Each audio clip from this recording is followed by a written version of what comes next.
Good afternoon, it's December 10. I'm Anthony Lugg with the Midday News. A special welcome if you're watching on onespotmedia.com. Up first this afternoon, 18-month-old Akeelia Patton, who was abducted on Monday in Montego Bay, St. James, has been found safe. The police say she is in the custody of the Children Protection and Family Services Agency. She was reportedly dropped off at a medical facility in St. James by unknown individuals about 10 o'clock this morning. The police say there are ongoing operations in pursuit of her abductors. The St. James police had reported that Akeelia was being carried by her mother on Humber Avenue about 10:30 Monday morning when they were accosted by two armed men who alighted a black 2010 Toyota Voxy. The men took the child. A mother says her son is dead because medical workers at the Victoria Jubilee Hospital did not listen to her. The mother, now desperate for answers, shares her story. Herman Green has more. Barbara Pennicott and her husband Derek are desperate for answers. This following the passing of the couple's 3-month-old son at the Victoria Jubilee Hospital recently. Me miss him, you know. Miss Chris. He give me so much wonderful smile, you know. So much. Me hope for him, me tell him I want him for my Christmas present, you know. Christopher was born prematurely and had been in the hospital since birth. His mother visited him every day. She says her baby had difficulty breathing, and when his condition worsened, she raised her concern with the matron. I asked the doctor them in the other room, what happened to my baby? Them said to me, say, a doctor will attend to you. Attend to you. I wait till the doctor come. And she started to explain to me that he have infection in his belly. And she said she treat him for it. Little Christopher was showing signs of improvement, which gave his mother hope. But then, another twist. I visit him and me see him improve. The swelling will go away and he will come back normal. Barbara said she suggested they transfer her baby to the Bustamante Hospital for Children, but alleges a nurse told her there's no guarantee the baby would receive better treatment. I tell the doctor, say, Doc, I don't like how his belly look. I don't like it. I asked her if I could make him go children. I said to her. She said if he got children, he not get no better treatment. His death on November 21 came as a shock to his mother. Barbara strongly believes negligence led to his death. He should get better care. Better care than way them dog give him. To me, feel like they never give him nothing because they say nah make it. The doctor them look for me and tell me a 50-50 chance. The hospital has confirmed the baby's death, but officials say they were not aware of the situation. They say an investigation will be launched into the matter. Herman Green, TVJ News. A police constable is dead after being hit from a motorbike while on duty along South Camp Road in Kingston this morning.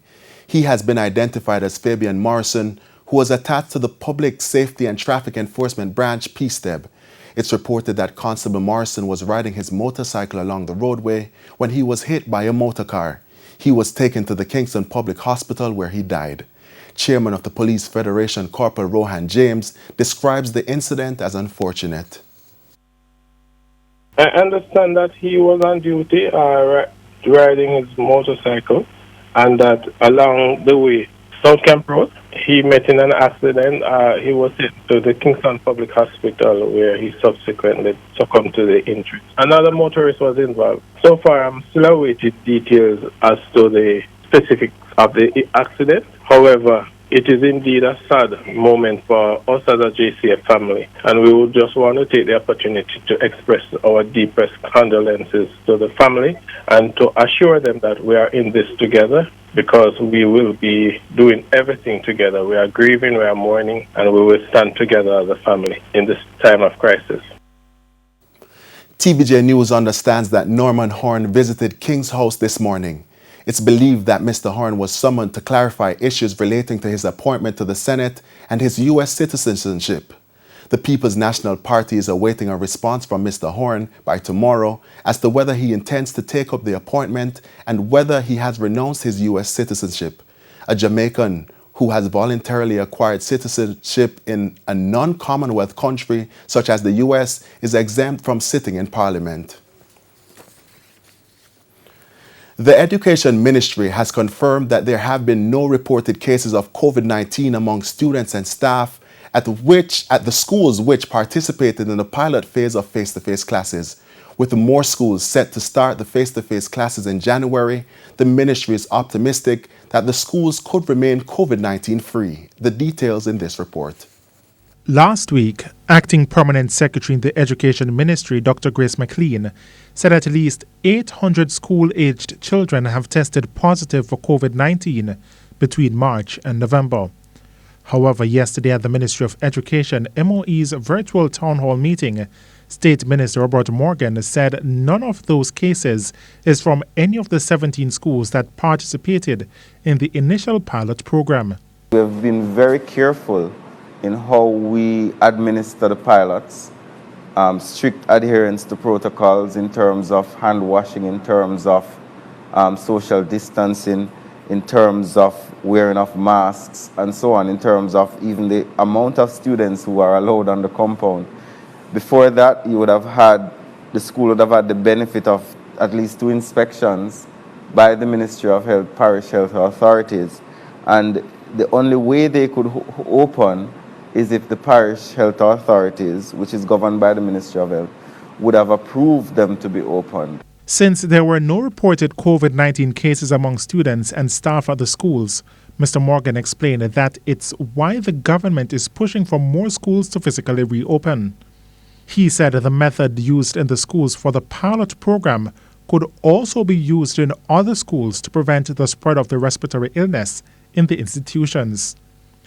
Apart from the 17 schools that participated in the pilot program last month, 22 additional schools have since started face-to-face classes. 69 more schools are scheduled to physically reopen in January. Mr. Morgan says schools are aware of the protocols should COVID-19 enter their gates. While we're opening more schools, the protocols will still remain stringent, as we cannot afford to have any incidents of COVID taking over any of our pilot schools or any of the schools coming forward. And even if we do have an incident that obviously emanates from outside of the walls of the school, the protocols are established as to what to do if you suspect a student or somebody on staff may have COVID-like symptoms. Shane Masters, TVJ News.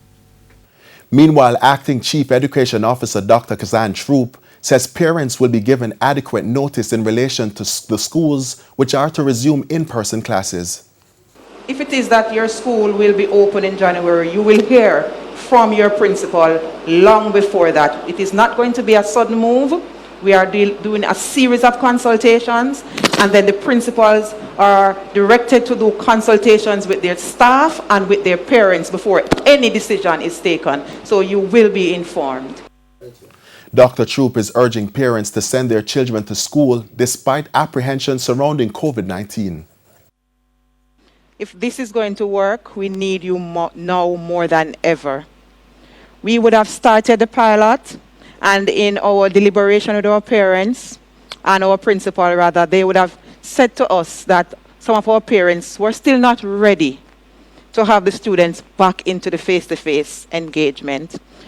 I want us to be ready, parents, even if your school is not on the list that we are going to be publishing now. I'm asking our parents, get ready. We need you to prepare the students for the learning environment. Attendance during the 2-week pilot in 17 schools was reportedly about 30%. And as for the reopening of independent schools, Acting Permanent Secretary Dr. Grace McLean provided this response. As we indicated earlier, all schools that are to be reopened must be inspected and given clearance from the Ministry of Health in writing. We have communicated this to our independent schools, and so they may contact, the Ministry of Health does the inspection. Once they have their inspection report, then they can now go ahead in consultation with their parents and they can open. What we have said is just to ensure that in accordance with the independent schools regulations, which outlines the areas that are expected to be followed, including ensuring that you have a safe learning environment, and that this time it is the Disaster Risk Management Act and the protocols that are outlined. And of course, once you have your clean inspection report in writing, then you are free to go ahead. And it's time now for a break. Stay with us. More stories when we return.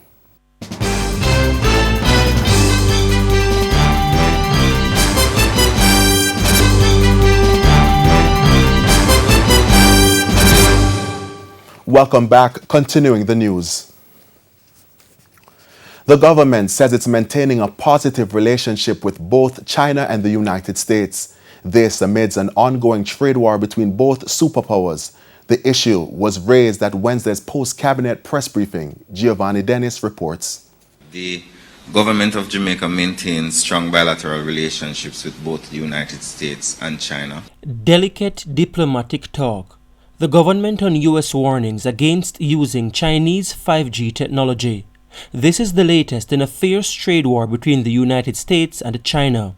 This was in response to a comment made by Chargé d'Affaires at the U.S. Embassy in Kingston, John McIntyre, on Monday. There are alternatives to China that people need to consider. Every country, and the ambassador has been very clear about this, is a sovereign nation that makes its own decisions.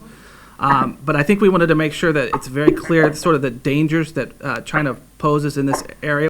We respect the comments of parties and states when they make them, but the government maintains its position of maintaining a positive relationship with our partners, and as such we do not believe that it is appropriate for us to comment on comments by our partners. Information Minister Favour Williams says it's an issue being discussed from the previous term of the government. While I was at the Ministry of Science, Energy and Technology, that is a topic that came up. We've had long enduring relationship with the Chinese government as well as with the U.S. government, and the government from time to time looks at different projects. But State Minister of Information Robert Morgan refused to say whether Mr. McIntyre's comments will impact how Jamaica proceeds with 5G technology. We do not believe that it is appropriate for us to comment on comments by our partners in a forum like this, and think that is something that we would reserve for the Ministry of Foreign Affairs, who would have close relations and close discussions with our partners, especially on issues of a bilateral nature. So I do not believe that we would be able to effectively comment on that, other than to say our relationships remain strong with our partners. We sought a comment from Foreign Affairs Minister Kamina Johnson-Smith, but calls to her phone and the message went unanswered. Earlier this year, Britain, under pressure from the US, banned equipment from the Chinese technology giant Huawei from the country's high-speed wireless network. Giovanni Dennis, TVJ News. Trouble is brewing between vendors and the local government authority in St. Elizabeth. This as the St. Elizabeth Municipal Corporation gets ready to implement restrictions in town centres across the parish. It's nothing new.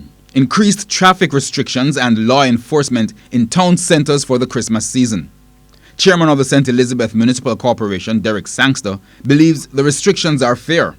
He says the usual restrictions, including no vending areas, will be enforced. We also make arrangements in terms of where additionally vendors can go to vend for the Christmas season, both here, Black River, Santa Cruz, in the parish, and Balaclava. But as has been the case in other parishes, the vendors believe the restrictions are too rigid for an already difficult period. Nothing not going on. You have the goods and you're not selling anything.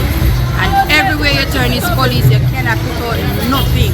They believe the plan to remove them from areas in the towns is unjustified. They argue that the alternative areas are not suitable. Plus, they say they have been selling in front of stores on the main street for years. But the authorities have fired back, insisting that they are blocking the sidewalks. But we don't see this as no sidewalks still. It's like the shop here, you know? And the person who owns this building right, so this a shop, you know, they give me permission, you know, to hang out there. So there is no arcade in Santa Cruz for people to sell clothes. There is just one market and food and clothes cannot sell in the same market. When you go to Kingston, there is a market different from clothes market, different from food market. Despite their arguments, the mayor insists the measures are needed to maintain order and prevent greater spread of COVID-19. He has also dismissed their objection to the 10 p.m. curfew for Christmas Eve. We will be working with that program, but when we do sit down with the police, we'll be putting in place additional security measures along with the police to ensure the safety of both shoppers and vendors. It's a COVID answer, rough and out, can't go on the sidewalk. I don't know if you do again, brother. Still out here trying to see what can happen. Mayor Sangster says the corporation will be meeting with the police this week to finalize the enforcement plans. Jamaica's COVID-19 death toll has increased to 270 after the respiratory illness claimed 4 more lives yesterday. The latest cases comprise an 89-year-old man from Westmoreland and a 73-year-old woman from St. Catherine.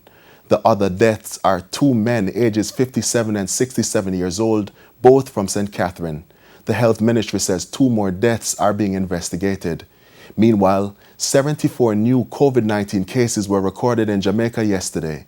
The country's case count now stands at 11,443. Their ages range from 4 months to 97 years. St. Catherine recorded most of the cases, followed by Manchester and St. Thomas. The health ministry says 83 patients remain hospitalized with a respiratory illness. 9 are critically ill. Justice Minister Delroy Chuck has renewed calls for dog owners to secure their premises to prevent the possibility of their dogs escaping and attacking individuals. Speaking at the ministry's quarterly press briefing on Wednesday, Minister Chuck pleaded with dog owners to retrofit their property where necessary before the Dog Liability for Attacks Act comes into effect. Take the necessary steps now. Spend a 50,000 or 100,000 to secure your fence. It will have 2 purposes. You'll create some employment at this time that is badly needed across the country. But you will also ensure that dogs don't enter your private space from outside, which is happening. Or for your dogs, if you're a dog owner, leaving the premises to go outside. The Justice Minister argues that for too long, dogs have not been properly cared for, with owners allowing them to roam the streets, causing serious harm to the public. But the one that really caused great pain to all Jamaicans is when dogs are allowed loose, escape from their private space, attack persons, as occurred only last month, where a 5-year-old walking in St. Anne was brutally mauled by 5 dogs. And that poor 5-year-old is now in the United States getting medical treatment. A desperate search is on for a missing University of Technology student. He has been identified as 20-year-old Akeem Ray of Bethany in Alexandria, St. Anne. It's understood that Ray was at home on Friday, December 4, when he told a relative that he was going on the road to conduct business. However, after some time passed and Ray did not return home, an alarm was raised. The police were subsequently called and an investigation launched. It is reported that he was taken up in an silver Axio motor car. So we have launched an investigation into the matter. Thus far, we are in receipt of statement from the parents, photograph. To date, no progress has been made into his disappearance. Ray is of brown complexion and is approximately 5 feet 9 inches tall. He was last seen wearing burgundy shorts, a dark gray t-shirt with 2 red sleeves. To news in sports now, TVJ sports track and field analyst Dwayne Extell says the clock is ticking on the ISA Boys and Girls Athletic Championships for next year, as time isn't on the side of the organizers. With months to go before the usual March date for the championships, there's yet to be an announcement on whether the 5-day event will be held. Renata Brown reports. Having led Wolmer's to the 2010 Boys Champs title, Dwayne Extell has been through the rigors of preparation and competition when it comes to the ISA Boys and Girls Athletics Championship. And it is with this experience that the former athlete, now analyst, believes the current silence from the Inter-Secondary School Sports Association, ISA, is worrying for junior athletes. It just doesn't seem possible for junior athletes to have a champ season. They can still have a season, but a champ season won't necessarily, in my opinion, happen unless there is some drastic change in January, and then they'll come to the table and say, all right, we will have champs, but have champs later. But then there are further implications. Extell also says while another year of champs could be lost, there is still life beyond the 5-day event. A lot of things depends on how these athletes get to showcase their talents. You know, those who are in their last year, in their senior season, trying to get scholarships to go overseas, trying to get scholarships to go to university, wherever, they need to have some form of performances now to show these coaches or the recruiters that this is what I'm capable of, this is why you should recruit me for your school. And sports medicine physician Dr. Paul Wright is worried that a rushed track and field season could cause more harm than good. When the track and field season starts, there is an incentive to collect points. And what has happened to the schools, that they keep running these athletes over and over again to get the points in order to qualify for some financial reward. And if you're going to compress the pre-track season into 2 to 3 months with the same amount of development meets, and coaches and athletes now having to rush in order to get to peak performance by April, you're just playing with fire. Renata Brown for TVJ Sports.